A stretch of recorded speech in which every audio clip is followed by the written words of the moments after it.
രണ്ടാഴ്ചത്തെ വെടിനിർത്തൽ കരാർ പ്രഖ്യാപിച്ചതോടുകൂടി തന്നെ യുദ്ധം ഏകദേശം സമാധാനത്തിന്റെ പാതയിലേക്ക് നീങ്ങുകയാണ്. എന്നാൽ ഈ യുദ്ധത്തിന്റെ ഗതി മാറുന്നതനുസരിച്ച് സാമ്പത്തിക മേഖലയിൽ അടക്കം വലിയ നിർണായക മാറ്റങ്ങൾ ഉണ്ടാകുമെന്ന വിലയിരുത്തലാണ് പുറത്തു വന്നിരിക്കുന്നത്.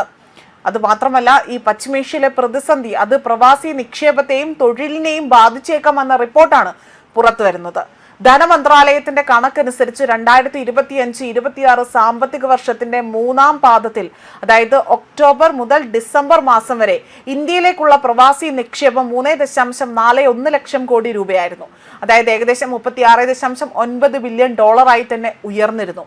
മുൻ വർഷം ഇതേ കാലയളവിൽ ഇത് 3.25 ലക്ഷം കോടി, അതായത് $35.1 ബില്യൺ ആയിരുന്നു.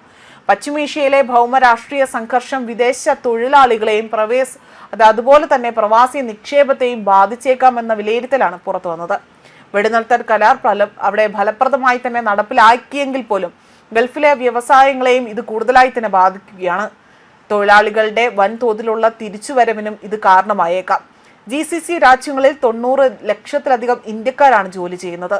വിദേശ നാണ്യശേഖരത്തിൽ ഇവർ അയക്കുന്ന തുകയ്ക്ക് നിർണായക പങ്കുണ്ട് എന്നതും എടുത്തു പറയേണ്ടതാണ്. സംഘർഷം കാരണം റിഫൈനറികൾ അടച്ചതോടുകൂടി തന്നെ പണം അയക്കാതെ തന്നെ വലിയ രീതിയിൽ തൊഴിലാളികൾ കൈവശം വെക്കുന്നതും വലിയൊരു തിരിച്ചടി ആയേക്കാം എന്നതാണ് മറ്റൊരു വിലയിരുത്തൽ. മാത്രമല്ല, സാമ്പത്തിക സ്ഥിരതയ്ക്ക് പോലും ഇത് വലിയ രീതിയിൽ പ്രശ്നങ്ങൾ സൃഷ്ടിക്കും. ആഭ്യന്തര വ്യവസായ മേഖലയിലെ വായ്പാ ലഭ്യത നിലവിൽ സുഗമമാണ് എന്നും പണപ്പെരുപ്പ ഭീഷണി ഉടനെ തന്നെ പ്രതീക്ഷിക്കുന്നില്ല എന്നും സർക്കാർ വൃത്തങ്ങൾ വ്യക്തമാക്കുന്നുണ്ട്.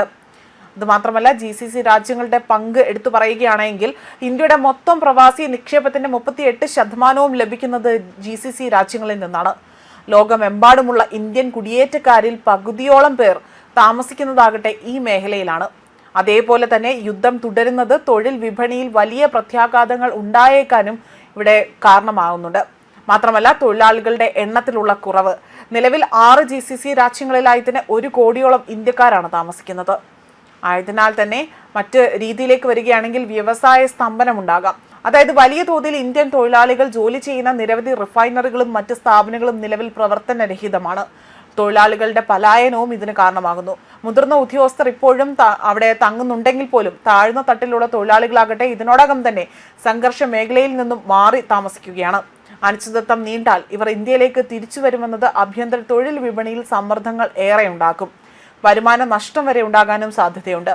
വിദേശ വരുമാനത്തെ ആശ്രയിച്ചു കഴിയുന്ന കുടുംബങ്ങളുടെ വരുമാനത്തെ നേരിട്ട് ഇത് ബാധിക്കുകയും ചെയ്യും. ന്യൂസ് ഡെസ്ക് കർമ്മ ന്യൂസ്.